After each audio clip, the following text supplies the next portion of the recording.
telling other people's story. This one in particular is a powerful journey. This journey is extremely powerful. And, taking a step back, the reason I really kind of dive into the notion of telling other stories is that I've personally been truly impacted by the journeys and the stories of others, right? And I think a lot of people can benefit from the stories of others. I truly believe in my core that we all live a life that is meant to benefit someone else, right? Every experience that we go through, every trial, every tribulation is all about, utilizing that as an inspiration or a lesson that someone coming behind you can learn from. It's kind of like this poem that I learned a long time ago called The Bridge Builder. And, we're building a bridge for those that are coming behind us. So that notion or that mindset literally spills into everything that I do. So every time I interact with someone, I kind of look at them as a story. I think everyone is a story. We're all a walking, talking narrative. And this story in particular is extremely powerful because, this is a journey that spans multiple continents, spans multiple decades. And it's extremely powerful in the sense that it connects with so many different groups of people.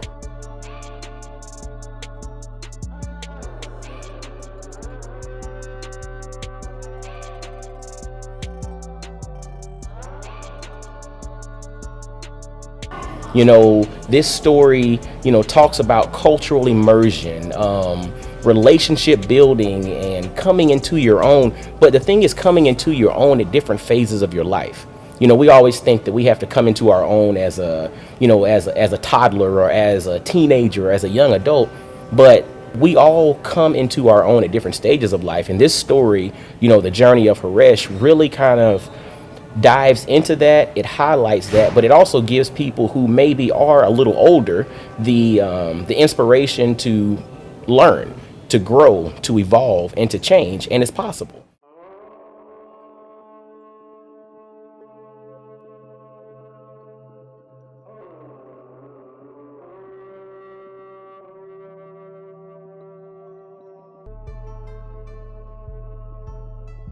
I want to kind of jump into this because I want to inspire people to forge relationships with folks who on the surface don't look like they have anything in common. Correct. Right? And let's take it back, man. A year ago, we were in the gym. I was coming through the locker room and I saw this guy doubled over in pain in the locker room. What was going on, man? Well, as I had mentioned to you after that the car accident that left me disabled in 1996, I've had multiple surgeries, including a lumbar surgery at Vanderbilt, and that was about 9 years ago, and it gave me some freedom from pain for about 8 years. Then about a year ago, it flared up very suddenly without me doing anything strenuous, and I go to gym for a very light workout, 3-4 times a week, and then I sit in a hot tub. That day, I go to the gym and my back flared up, and I'm sitting in the locker because I didn't know what to do. I couldn't get out of the locker and walk back out to my car. So, here I was. Now I was, feeling sort of down, and you just happened to. There were many people coming and going. It was a lot of people in the locker room that day. It's a man's locker. That's right. In and out, changing, talking, laughing. Yeah. Absolutely. People showering, doing whatever men do in the men's locker room. Right? Okay. And here I am, sitting in one place and wondering how am I going to be able to get out of here and get to my car.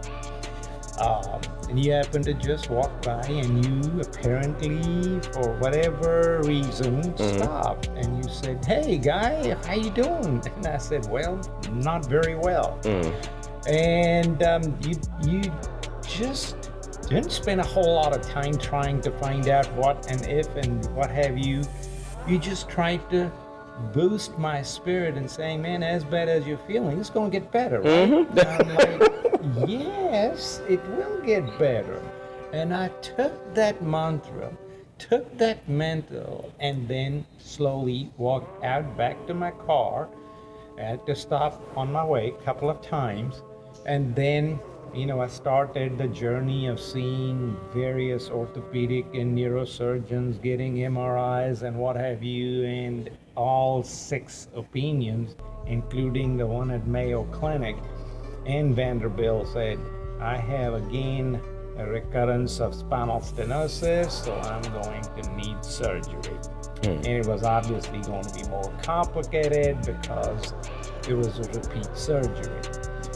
And but here you go, I mean, you and I now had made that initial connection, and we sort of built upon it, and a few meetings, few coffees later, a few donuts too, right? A few donuts later, I thought that, hey, we can sit down and talk and open. I'm not a sharer per se, but somewhere within me, I felt that confiding in you was okay.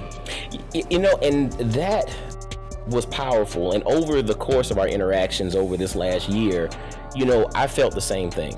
I felt the same way. And, as we had that initial interaction, which that's just what I do. I mean, I feel like part of my gifting or part of my journey in life or part of my calling is to spread light. Like when I see someone that's down, I'm supposed to do that. If I can lift you in some way, shape, or form, even if it's just a, hey man, you're gonna be all right, or it can't get any worse than it is now, or whatever it is, I feel like that's my calling in life, because throughout my life, so many people have stepped in at that particular moment when I'm not feeling great or when I'm not at my best to lift me, even if it was a supportive call or a text message or something.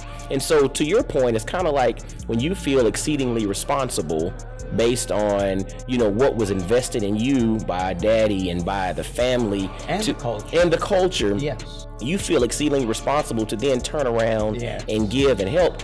I feel the same way. There were so many people that supported me, even if unbeknownst to me, right? Like I didn't even know who was supporting me at times. I didn't know who called in a recommendation for me. I didn't know this person was speaking on my behalf or praying for me or doing whatever. I did not know all these things were going on. But then when you start looking back and you realize all these things lined up, then I feel like it is my duty. It's not even something that I have a choice to do. It is my duty to then go and light someone else's candle, right? And so over this last year, it's been interesting. You mentioned that you're not a sharer. Like you're not one that is open with your story or with who you are. And, the only thing that I knew about you in the gym was you just said, yeah, my name is Haresh. And I said, I'm Mike. I didn't know anything about your story, anything about your journey, and you didn't know anything about me. And it's interesting because professionally, I used to be a pharmaceutical rep, right? I used to go in and out of doctor's offices. And then I come to find out Haresh is, a former physician, like you're a medical doctor. Right. And so we had connections there that we never would have known had we not started to pull these layers back. But the thing that's also interesting is as I started pulling these layers back and you started opening up and becoming more comfortable with me, you shared a little bit more about your journey. And I'm a storyteller at heart. And the first moment that you started sharing your story, I think I told you, I was like, Haresh, your story can touch the world. Yes. You need to share it. And you had been reluctant to share this journey and this story. And, but I'm so thankful that you were open to sharing with me, because my gifting is being able to see a story when sometimes others can't. But that's right. And the ability for you is not the ability, but the blessing or the gifting is the fact that you live this story.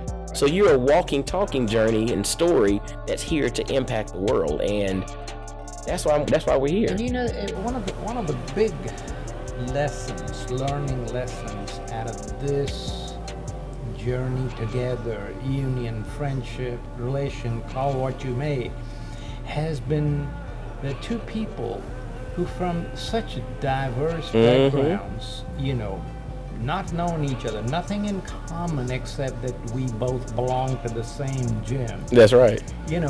can see and form and connect at various levels. That's right. Because we are connected so deeply, and in Hindu faith there is a term called Vasubhaiva Kutumbakam. It's Sanskrit saying we're all connected. It doesn't matter on the surface. Whether you are black or brown or white or what have you from India or America or Africa, and I've been to many of the countries in all these continents and places. Literally, I would say it's trying to find the deeper you inside each person that really is what gives it strength and connection. That is powerful. We are so easy to judge. That's right. And that's what I want to make an effort. If I can help one person look a little deeper before judging.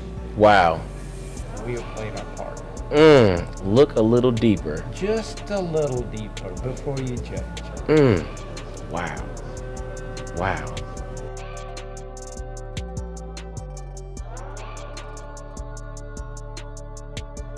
How did you get to this particular place?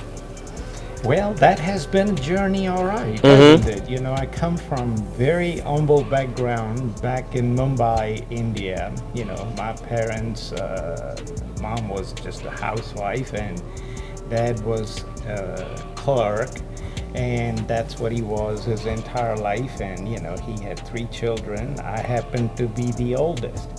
And my daddy could not educate himself because when he was 5, his dad passed on. When he was 5? When he was 5 years Okay. old. So he became ipso facto, couldn't educate himself, had 2 sisters that he became responsible for, and a mother, very young mother, obviously.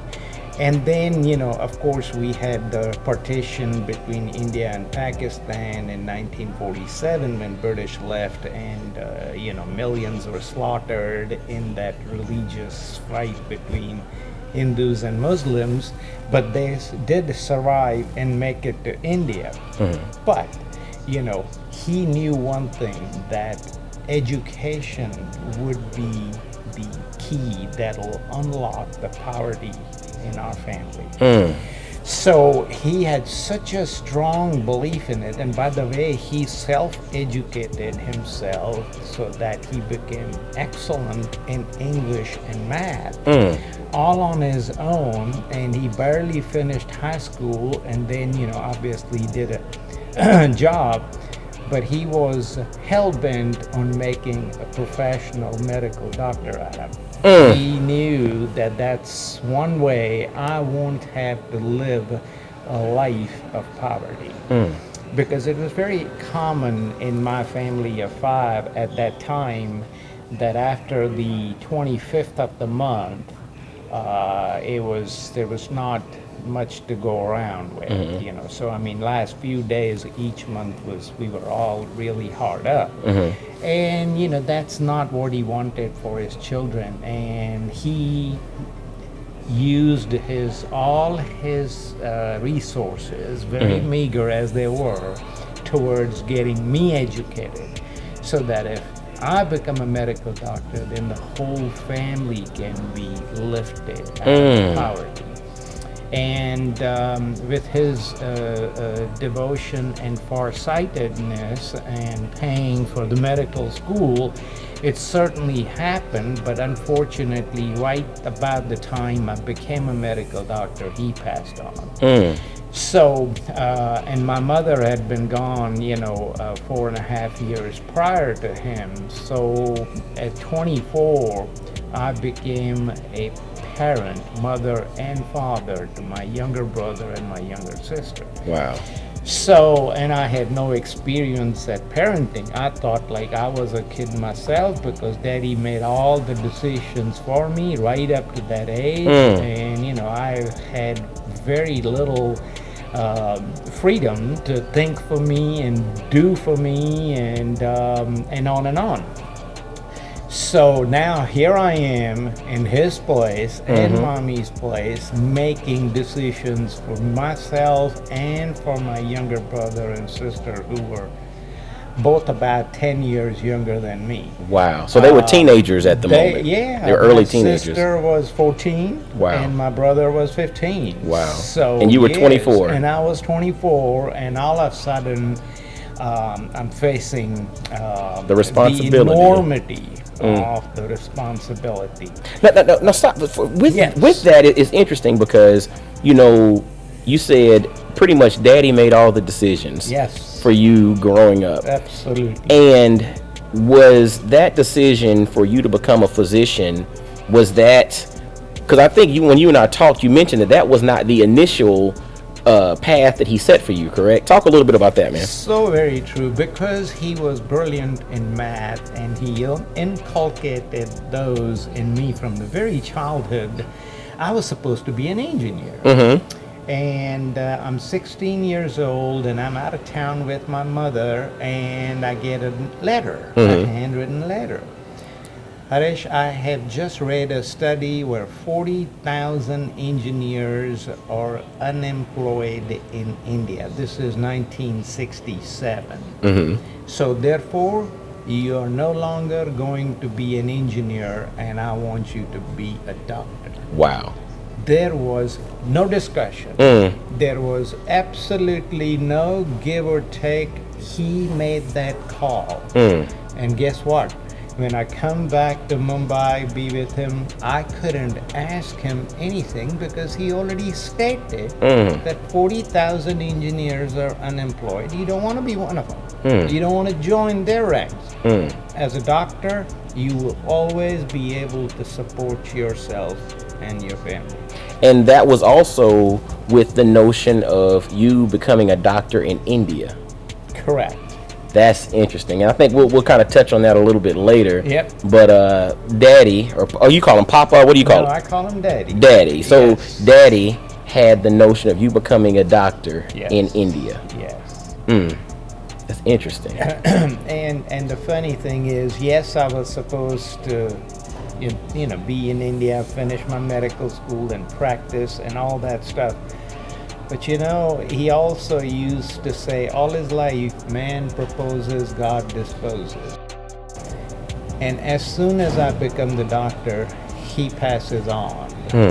So here I am, not knowing what to do with my life. Don't forget, I may be 24 chronologically, but as far as making decisions for my own self, I'm more like not even 18. I haven't made any decisions of substance in my life.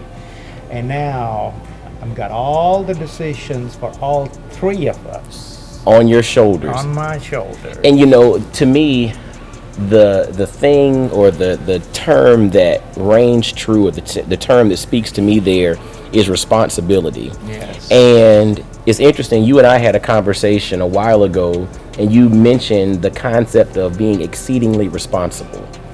Do you think your circumstances, by in essence becoming a father, early to your younger siblings, one, but then the notion that your father in essence gave you a playbook to follow, and it was your job to follow that playbook, led to this notion of being exceedingly responsible?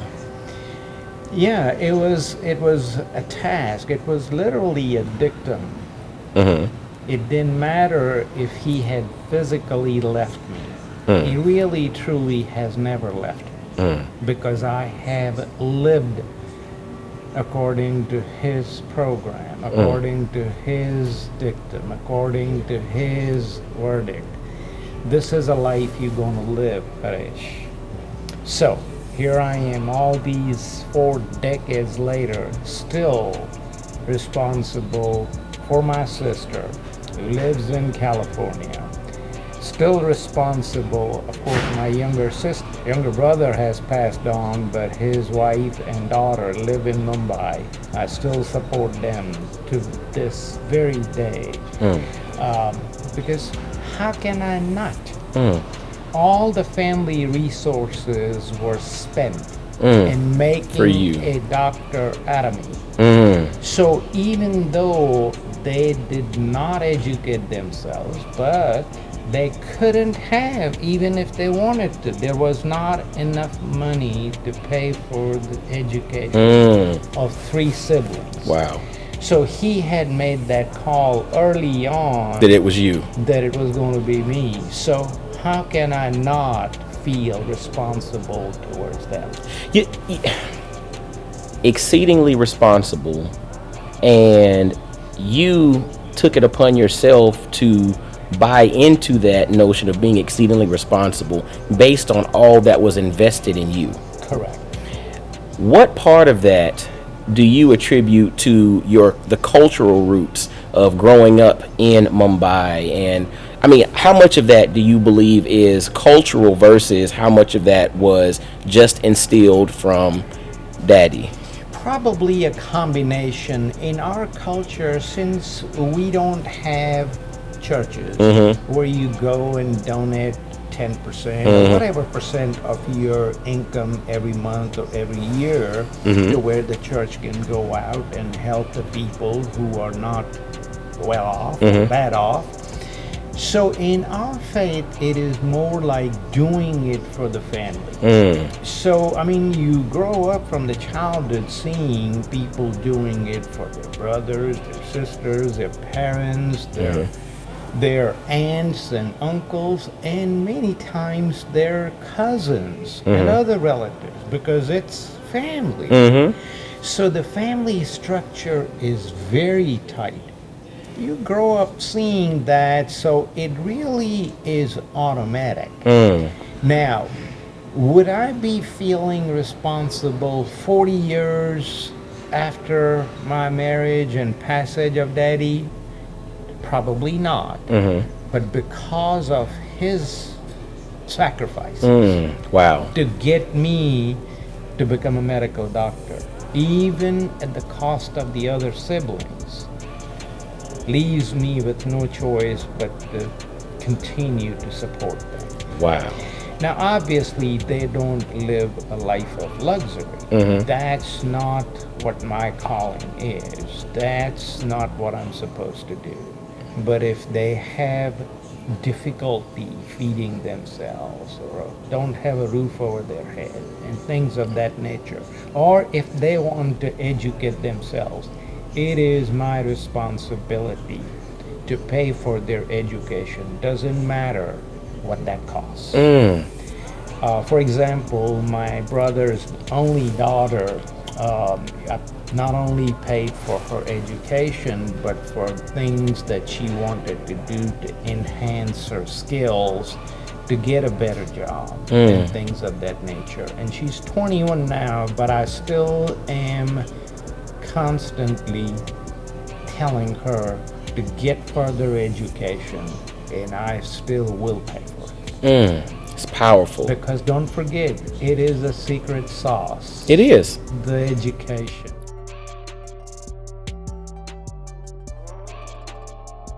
And then, you also mentioned the notion of the best of both worlds. Yes. How the best of the East and the West, and kind of how you mesh that together.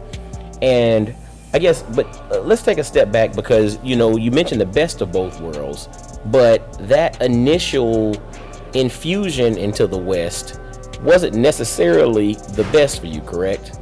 Not at that time. Not at that time. Yeah, I remember for first 2 to 3 years, I wanted to go back.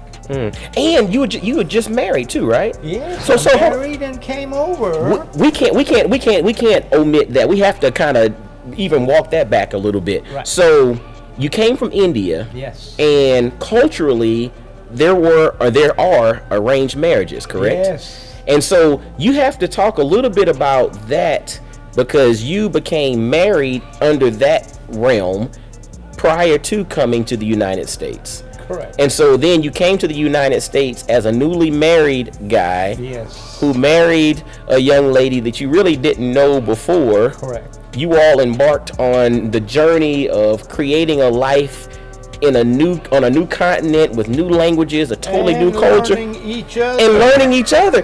Talk a little bit about that, man. Well, I mean, arranged marriage is not as common today in Okay. India as they used to be when I got married. And it's funny, parents arrange those marriages. The two people getting married have very little say so. Wow.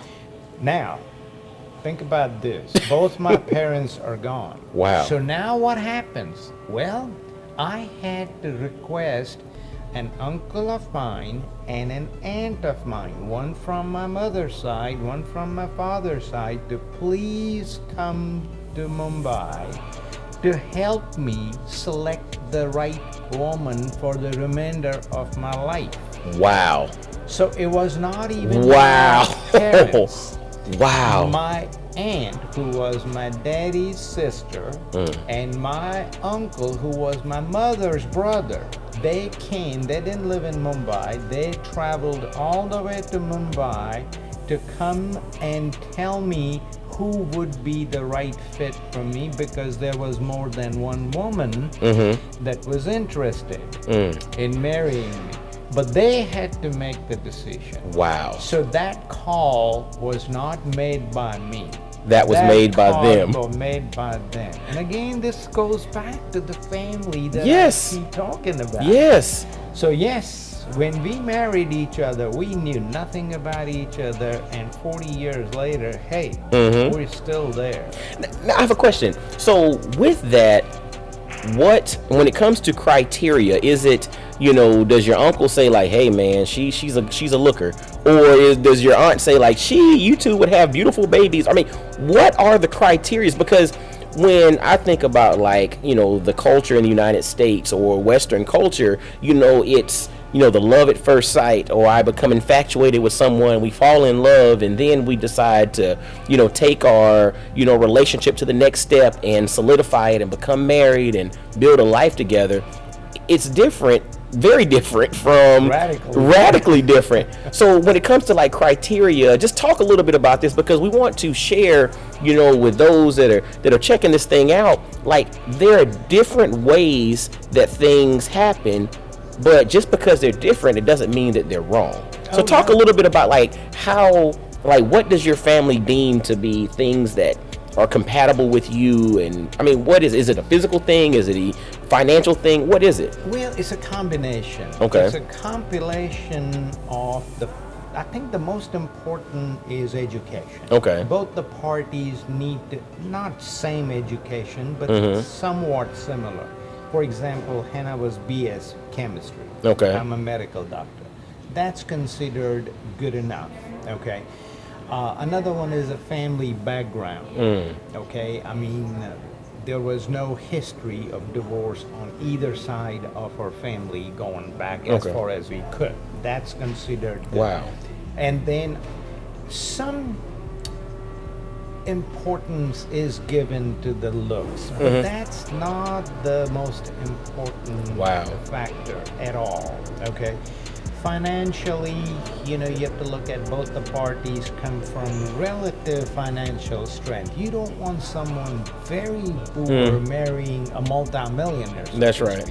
It's not compatible. Gel. The good thing about arranged marriages is that Hannah and I began to know each other, good and bad, moles and warts, all at the same time. Wow. As compared to dating, when everybody is putting their best foot forward. Wow. And you only see the strengths of the person until 6 months later when you marry, and then you see all of the other person. You start to realize that Beans give her gas too. Wait a minute. This is not what you showed me. And the other party said, well, but that's not how you acted either. So it gets complicated. Whereas here, the good and the bad, hand in hand. Wow. Day in, week in, month in, year in, this person has these strengths, this person has these weaknesses, and you just accept them as part of the human. It's interesting because, like, with when you think about marriage, especially like under like the, different beliefs, like the Christian doctrine or something, sometimes you'll hear the concept of being equally yoked, right? Yes. And so when they talk about equally yoked, usually they're just talking about spiritually being, under the same belief structure, right? Because if you're not equally yoked there, it kind of makes life difficult because you're coming from different belief structures and all. And it's like, from a cultural perspective, you all took it a step further. It was like, yes, equally yoked from a spiritual perspective, but then you looked at everything else from family history to, financial status to education to, and it's interesting. And I'm not necessarily proposing that we need to adopt arranged marriages, but what we can learn from you all's situation or circumstance or opportunity, so to speak, is that you're not just connected to a person, you're connected to that family. Correct. You marry the family. You marry, and see, I know when when I was dating my wife, that was one of the things I had talked to either an uncle or aunt. My parents might have actually mentioned it to me. But the whole notion of, as you start to pursue marriage, yes, you're not just marrying a person, you're marrying a family. Absolutely. Right? Yes. And it's incumbent upon us to do that background research and that understanding of what it is you're stepping into, because that person, like you mentioned, might be all good on the surface, but what are they connected to? Well, it's funny you say that, because when I was confused between two options I had, I went and saw my friend's dad, who was considered a wise man in the community. And he listened to me for about 10 minutes. He didn't see any of the pictures. He didn't need to. He found out that Hannah had 4 brothers in America, which is where I wanted to migrate. He said, it's a no-brainer. It's closed. Wow. You're going to inherit 4 brothers when you reach America. Wow. What is there to think? Inherit like, 4 brothers. What is that? And they said, that's it. It's closed. And he was right. Come to find out, she had 4 brothers in America. She had 4 brothers. So when we migrated here, guess how did we survive? The 4 brothers. And that goes back to the responsibility that is infused culturally. Correct. So the moment that you become their brother-in-law, correct, then it is their responsibility, if they are in a better circumstance, to take care. They have been settled here. They had come here sooner. They were here for a number of years. They supported us till we got our footing. Wow. Back to that cultural responsibility. Responsibility is even interesting because with the arranged marriage, because culturally that is a tradition. Yes. But to me, because the groundwork has been laid for you, everything is kind of set up. The notion of your relationship didn't start with infatuation, love, and lust. It started with a person. How do you get infatuated? That's right, but it started with responsibility. Yes. And so to me, that whole concept of starting with responsibility, but then learning how to love. Well, you can call it learning how to love. So some people have asked me, so you mean you were not in love with the person you married? I said, I couldn't be. You didn't know them. I hadn't met her. That's so right. And vice versa. But guess what? 40 years later, I love her more than I did when I married her. Wow. How many people could claim that? That's true. Wow. But it's interesting. Again, I see all these themes, but one of these themes is responsibility. Right? Absolutely. And it's just like, if you are, and to me, responsibility stems from commitment. And so you've been committed to success because of all that was invested in you as a young man. You've been committed to it based on your culture, based on what the groundwork that daddy laid for you. Upbringing. But then when it comes to the responsibility of taking care of family and all, you're committed to that. The same thing with the marriage, even though the groundwork was laid for you. Yeah. Someone else made the selection and the suggestion and everything. It's the notion that you are committed to the process. And by being committed, you have the very strong likelihood of actually succeeding in that commitment because you choose to be committed on the front end. It's a choice. It's a choice. And then in our faith, another thing that's very important is the blessings of the elders. So, those aunts and uncles of mine, they were certainly a lot older than I was. They were my mother and father's siblings. How can I just shrug their input off and go and make a decision of my own? I need their blessings. And it's the blessings that have got me where I've gotten in my life. My whole progress, path, journey, I think has been blessed because of many, many right decisions that were made under the guidance. Firstly, of my parents, as long as they were alive, and then their siblings when they passed. So, and it's not uncommon in Eastern cultures for people to have very high regards for elders. That's right. Older is a term used here. Wow. We call them elders. Olders here. Elders there. And there's a huge difference. That is a humongous difference. Connotation between an older. Older is someone like that's no longer useful. I mean, this is old. Wow. How about an elder? It's held in high esteem. Absolutely. We seek them. Wow. Didn't I seek my friend's father to make the final decision for me? He was an elder. The best of both worlds. Absolutely. Because you mentioned the best of both worlds. Like, that's something. Elder, and I've never thought about it that way. Elder versus older. Older, no longer useful. Correct. Elders held in high esteem. We sought them out. Not many people go and seek elders out here. But back home, they seek elders. We seek elders. We need their blessing. We need the guidance. Wow. We need their wisdom.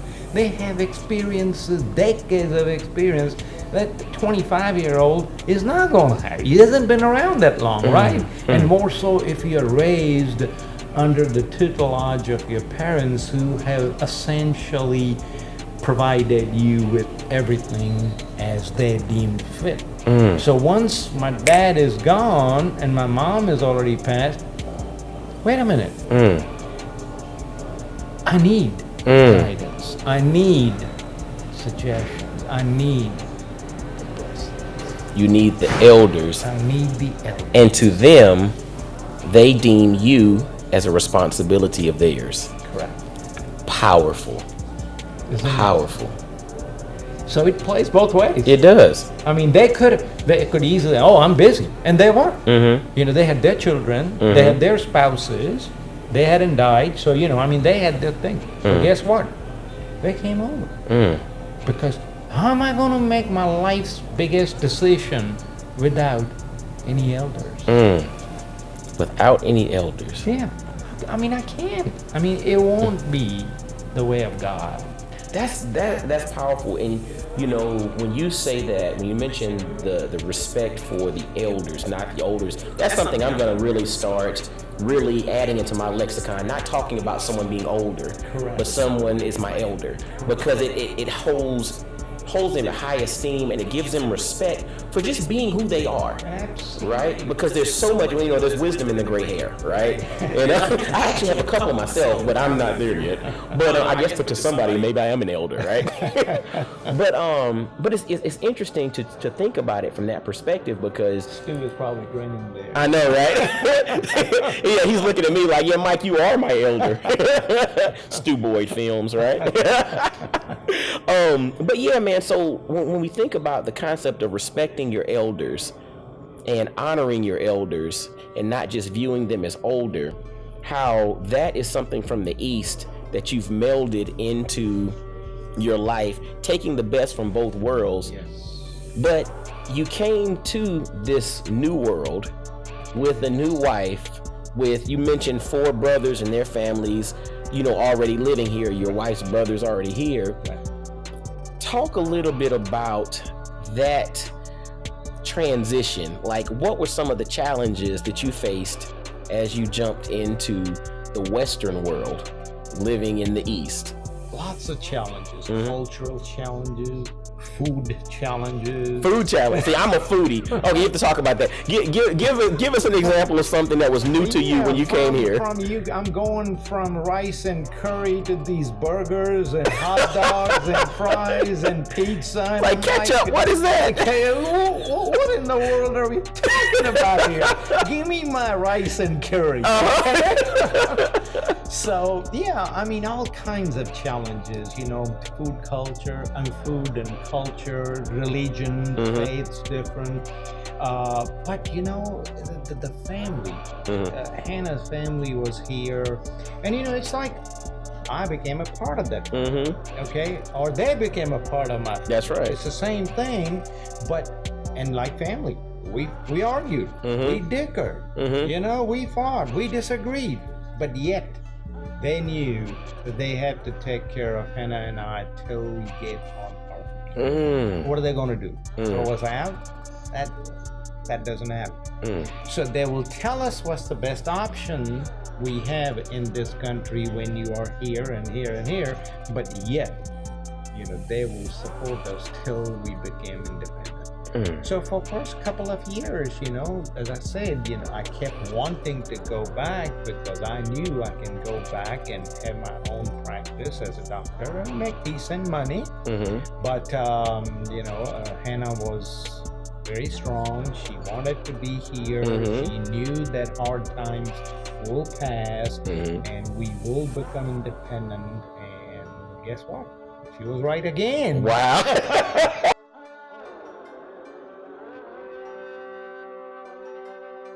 My colleague who was selling me the practice, he took me to St. Mary's Hospital to introduce me to the other medical doctors and the administration and what have you.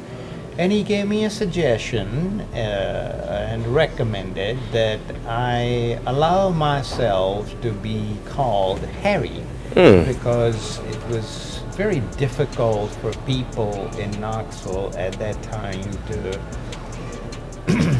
pronounce Haresh. So, and I didn't think much about it. I want to fit in. I want to do what is best for my success. Obviously, this is what I've been waiting for entire life. This is what Daddy would have wanted me to be successful.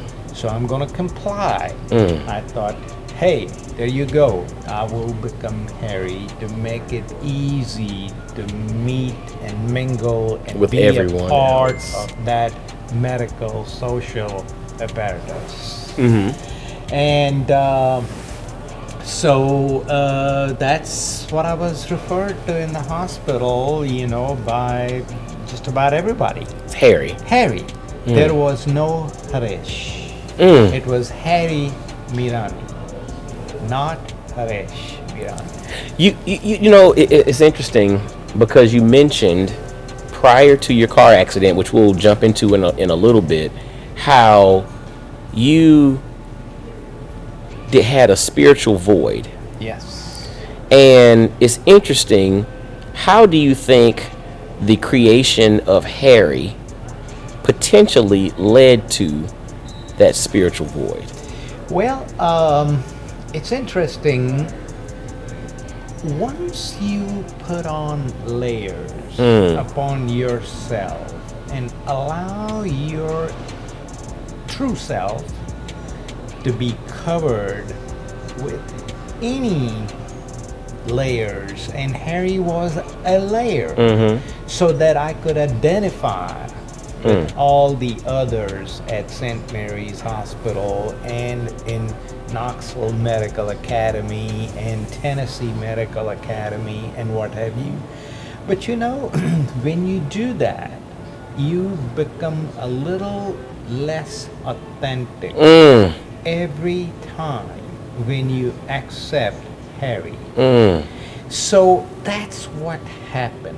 And after years of being Harry, Haresh was so deep submerged that there was not much spirit to show.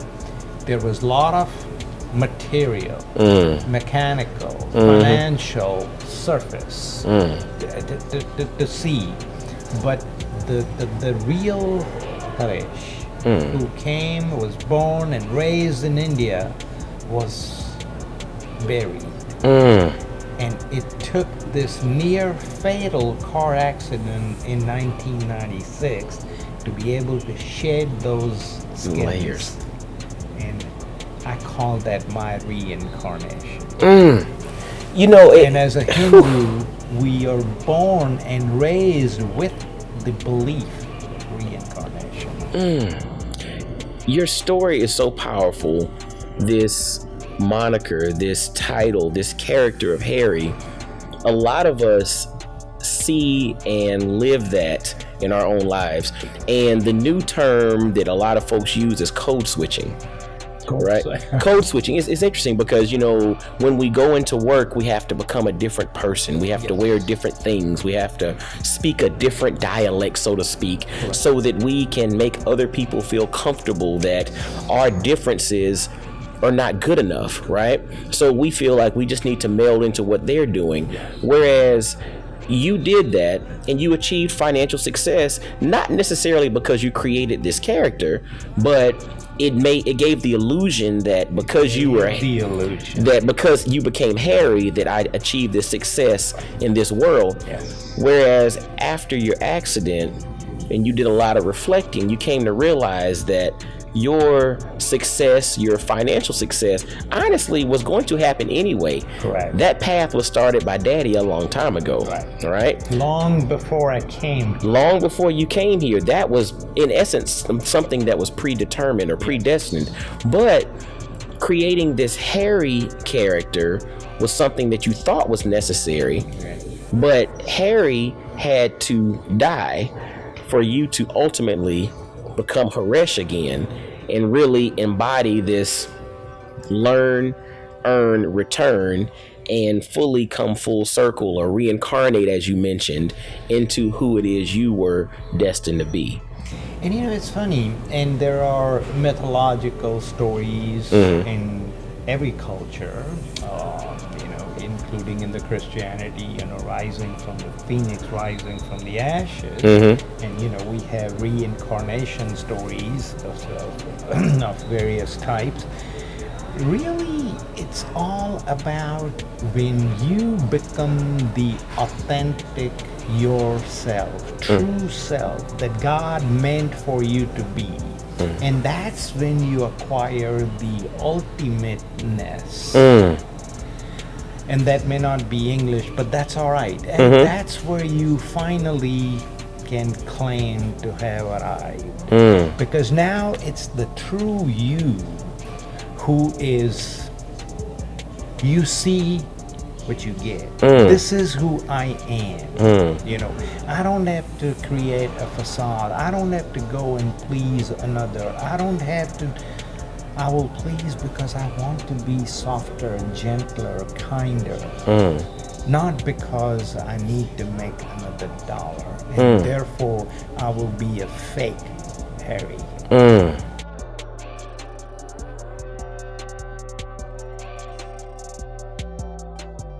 So my man, so the death of Harry, you've referenced this accident numerous times. You've risen to prominence, you've become this physician, multiple practices, crazy investment portfolio. You've done all these things that in the Western world would denote success. Correct. You've created this character called Harry. Right. When Harry, in essence, is, your success in the Western world. Remember, you have the best of both, the East and the West. But on one random day, driving up, I think it was Broadway. Yeah, in Knoxville, Tennessee, driving up Broadway. Yep. Something happened, which in essence led to the true death of Harry. Correct. Talk about that, man.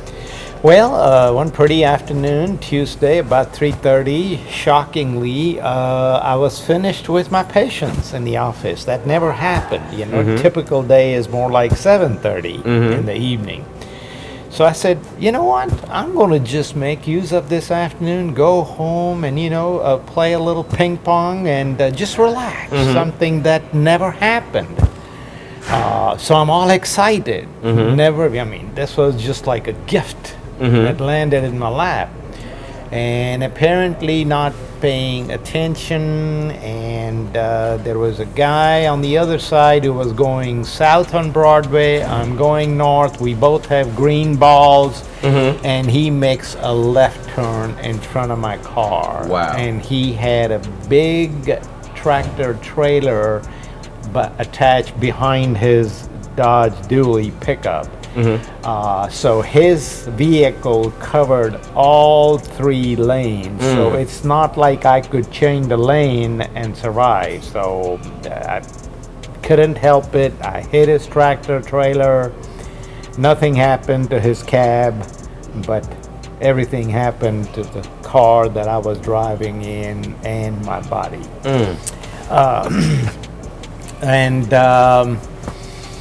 Well, that was probably one of the most significant days of my life, and I was ever since have been disabled officially. I've gone through multiple surgeries. My immediate surgery was obviously reconstruction of my left ankle, and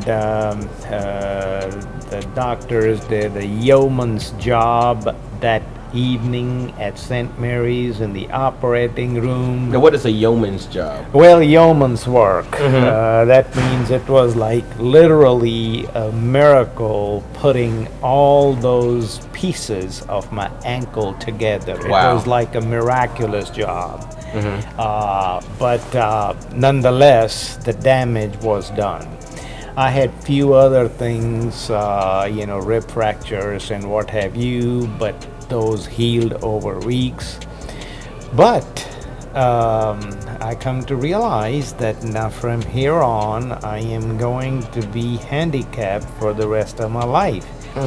And and I obviously couldn't go to the practice for several months. And this is where the transformation starts. As you probably understand, post-traumatic stress disorder has many stages that a person has to go through to come to the other side. The denial, the anger, the suppression, the depression, and it's a whole circle, and that can last years, and it did for me. And during that, I had a lot of bitterness, a lot of anger, a lot of denial, and like anybody else. Like, why me, right? Why me? And that lasted for a number of years. And in the meantime, my practices all went down, and I just couldn't keep up with practices, with employees, with patients, with managing of the financial pictures, and 2 children who at that time were teenagers, and they got into trouble because of all the mayhem at home between me and Hannah and my health. Just a dramatic change in everything in our lives, in our families, and it was not easy, but that's why they say there's always a silver lining at the end of the dark cloud. Absolutely. And when that shows up, that's when you really come to find about your own self, as to who you are and what strengths are there within you. And they were there, but they had just been, those layers that you mentioned earlier, had covered them up, and now was the time to cut free, to get out of those facades, to get out of those false labels, and turn the page and be the real Haresh.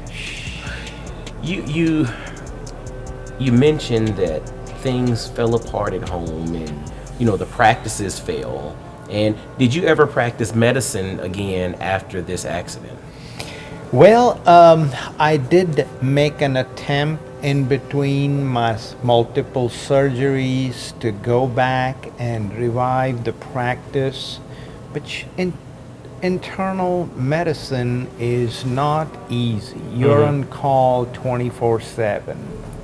People want accessibility to their doctor. They don't want a doctor who's going to be gone for surgeries and post-op and then complications and what have you, because understandably when they're sick or their child is sick or their mom is having a stroke, they want their doctor. That's right. They don't want to find out that their doctor is sick himself, right? Or sick himself or recovering from whatever health issues he's got.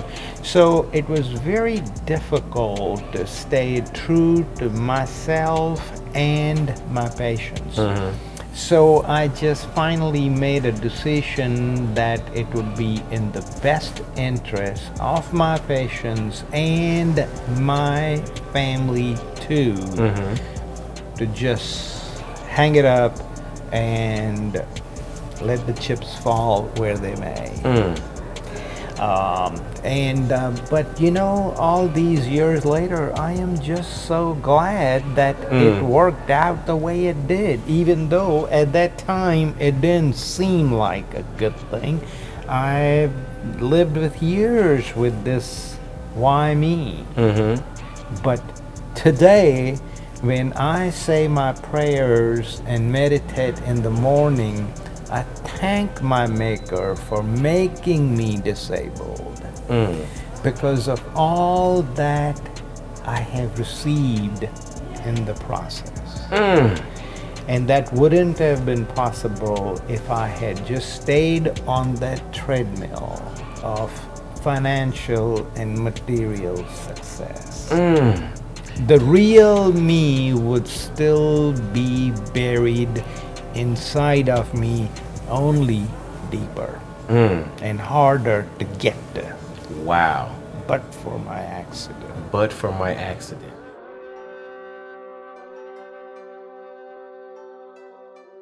And you mentioned a term to me during our interactions over the last year, and that term or that concept is pain is my friend. It is. Pain is my friend. And when you shared that with me, you also kind of shared the notion that you climbed Mount Kilimanjaro on a fake ankle. Artificial. I say fake, I know it. On an artificial ankle. On a fake ankle, you climbed Mount Kilimanjaro, and you mentioned the concept of pain is my friend. Talk a little bit about, well, first tell me about, what made you decide to go to, Tanzania and climb Mount Kilimanjaro, one, on an artificial ankle. That's one. But then two, how did you come to realize pain is your friend? Well, all the progress, mostly spiritual, that I have received in last many years has been because I have this companion who is always with me. He never leaves me. So I feel so secure within that I have someone with me at all the time, and he's my pain. He is my chronic pain. He is my best friend. He is always there, never deserts me. Okay? Yes, it does, add complications at certain times when I want to go from here to there or be able to do things. I can't because of it. But overall, I think he has given me what I needed. And as far as the trip to Africa, it's funny. When I first went to Africa, this was many years ago, and I've been there 5 times. Someone told me once you go to Africa and come back, you will never be the same person ever again. And I had traveled fairly extensively and I didn't understand it. Well, one has to experience it. And I still don't know why such is the case. Probably because that's where we all originated. So when you get back to your roots, That's right. how can you be the same That's right. person ever again? I agree. So here I am in Kenya and Tanzania doing the safari, which, you know, is a thing to do. That's right. That's right. I went on one. All right. So I had planned on it for many years, and finally it happened, and I'm there. And when I finished the safari, I see this guy, almost a godlike figure, up in the sky, just slowly piercing the clouds, and that tip beginning to show up, and it is covered with ice. And I'm with a colleague who's traveling with me. We are on a group tour. I said, Sandy, what is that? And she said, that's Mount Kilimanjaro. And I was like totally flabbergasted. I had envisioned when I was healthy that one day I will go and hike Mount Kilimanjaro. All these years later, I'm 60 years old. I've had all these health issues, and I now have an artificial ankle which had been just installed 8 months ago. Okay. At North Carolina, Durham Research Hospital, and I have strict instructions to walk very small amounts on a flat surface. Very limited. These were FDA regulations that the doctor is suggesting. And here I am in Kenya and Tanzania, and I happen to see what seems like a message to me. And I took that challenge. Wow. And I hired a company, and they arranged at the last minute a group tour of one. So I am the only person, and of course we had a crew of 7 because it takes that many to take the party up, whether it's party of 1 or a party of 10. They have to have that many people. So here we are, and I start, and it is supposed to be a week-long trip, up and down, and I just wanted to set my foot on it because I thought I could do that. And that's probably the safest thing to do. Hold on. So you never, the initial thought was to not summit. No. It was just, I want to set foot on Mount Kilimanjaro. and that's it. And that's it. And it just so happened that Gilbert, who was my guide, he was in his 30s, very strong built, and he knew nothing about my health issues. He knew nothing about my artificial ankle installed 8 months ago, and he told me I should try one more day. And I listened to him, and I climbed Mount Kilimanjaro for day 2. At the end of the day, each day they have huts that they set up for you to where you sleep. And this is why you need all these people, you know, to carry the food, to cook for you, because you are expected to eat a lot of calories. It's a tremendous amount of physical effort. Water and what have you, because they don't have anything. The generators, the lights, everything, the fuel, everything has to be carried, and that's why they need so many porters. But this guy every night will come and talk with me and convince me that I can go one more day. One more day. And in So doing, 6 days later, I am standing at the summit of Mount Kilimanjaro at age 60 with an artificial ankle. And from all my research, I haven't found another case of someone of that age with an artificial ankle who has summited Kilimanjaro. And what's powerful about that was the fact that you hired this crew to start the journey. Correct. But you started without any intention of actually summiting. Correct. But every day, that little voice that Gilbert kind of placed inside of you Yes. gave you the encouragement Yes. to take it up to that next level each day. I think back, and it's funny, you know, because I look for connections. Like, that's my Yes. whole thing. My name is not Gilbert, I'm Mike. Right. But I think back to that moment in the gym when you were hunched over, Yes. grimacing in pain, Yes. everything around you was moving. Yes. And me just randomly doing what I feel like I'm called to do. I Right. see a guy hunched over in pain. Yep. But maybe, and it was just a summit from the bench in the gym locker room to your car. Yep.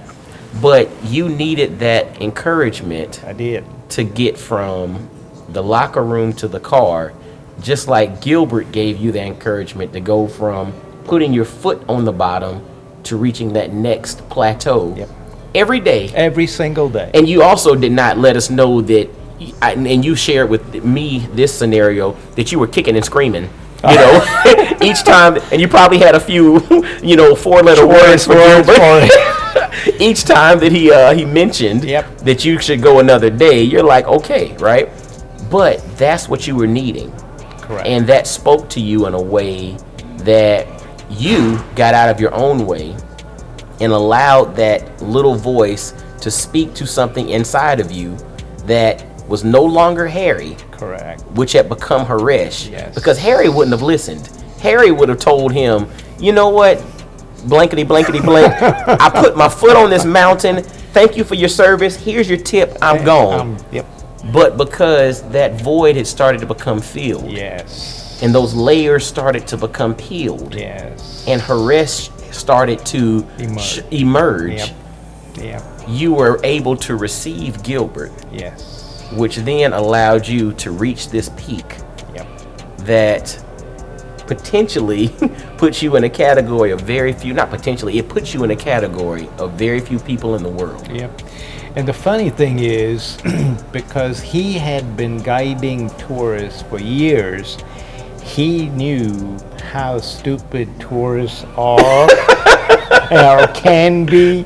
So I wanted to walk with him, and he was walking exceedingly slow because the mantra is in Swahili, pole pole, and Pole, pole. and it means slowly. That's right. Because you do not want pulmonary or cerebral edema, which is what some tourists who think they are strong and young and get to the summit in 2 days end up with. There is a reason to why you must take steps slowly, and he always wanted me to follow him. And from time to time, because he was so disgustingly slow, I would walk by his side and he will tell me, Haresh, behind me. And there were times when I wanted to tell him off. Trust me. I know you did. See, that was Harry coming back a little bit. There you go. Hey, you wanted to tell Gilbert, get the F out of here. But I listened. And there was a reason. Because I needed that. I needed to be trained to be the kinder, milder, gentler, mellower Haresh. You listened. And it's interesting. Again, I look for connections and themes. Your father gave you a path and you listened. Yes. when you met Hannah, you all moved to America. You wanted to move back. Yes. But she wanted to stay. She had a vision. Correct. You listened. Correct. You became Harry. You didn't quite listen. Correct. The accident happened. You were forced to listen at that moment. Right. Had no choice. You had no choice I because couldn't you go to the couldn't. bathroom without the help of a nurse at my home. That's right. You listened. Yes. You got to Kilimanjaro Yes. and you listened. Yes. So Harry represents this mask or these layers. Haresh represents the layers being pulled off. Yep. But each aspect in which I see that you listened, you were representing Haresh. Yes. When you created Harry, you weren't listening. Correct. So when you think about this summit, when you think about getting to the top of this mountain Right. that you never intended on Correct. getting to from the get-go, Well, in my book, it was not feasible. it wasn't feasible. You know, it wasn't possible. artificial ankle. You don't summit Kilimanjaro. But you listened. Did. You listened. You got to the top because you listened. Correct. After you got to the top, you accomplished something that didn't seem possible. Right. Because you listened. What was then spoken to you? When I say spoken to you, spoken to your soul at that moment. Well, at that time, I felt the closest to my daddy's spirit. Not that I'm ever too far or he too far from me, but that was the time where I felt I finally, the whole journey had culminated into the final phase of where now I must follow in his footsteps. He was a giver his entire life. From the time he lost his father at his age 5 to the time when he passed on, all he had done is, whether it was his mother, his 2 sisters, or his children, he had only given. And now was my time To to give. start the giving. And that's when this whole process of giving entered my domain.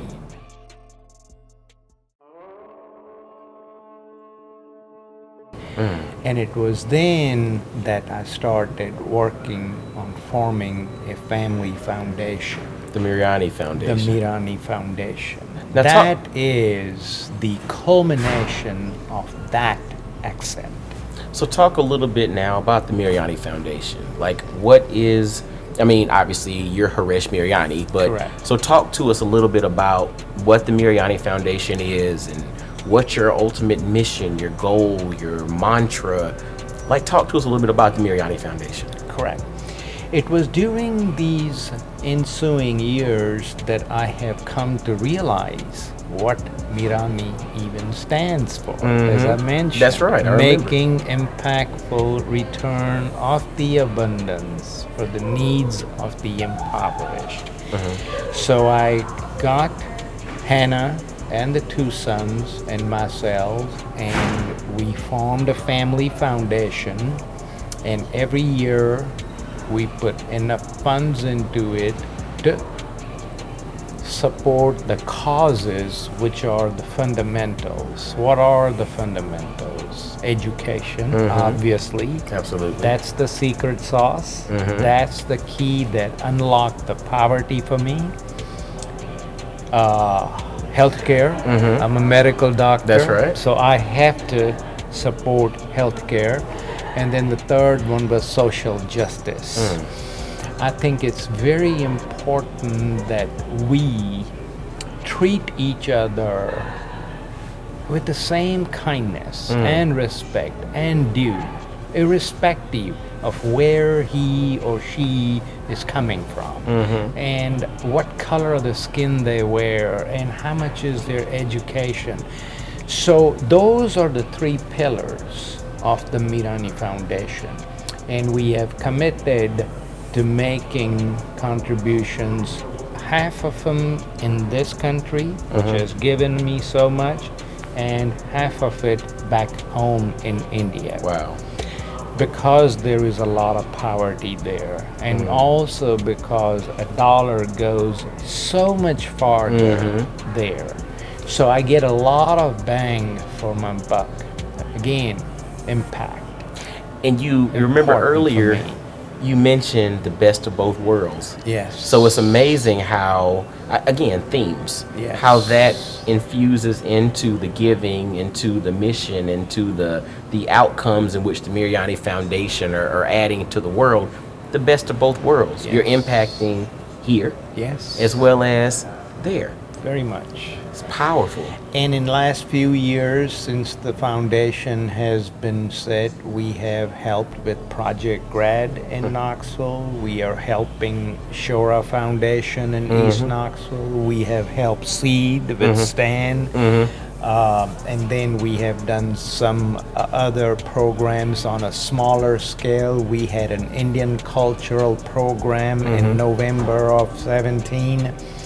That was very well received. So we keep educating people about different cultures.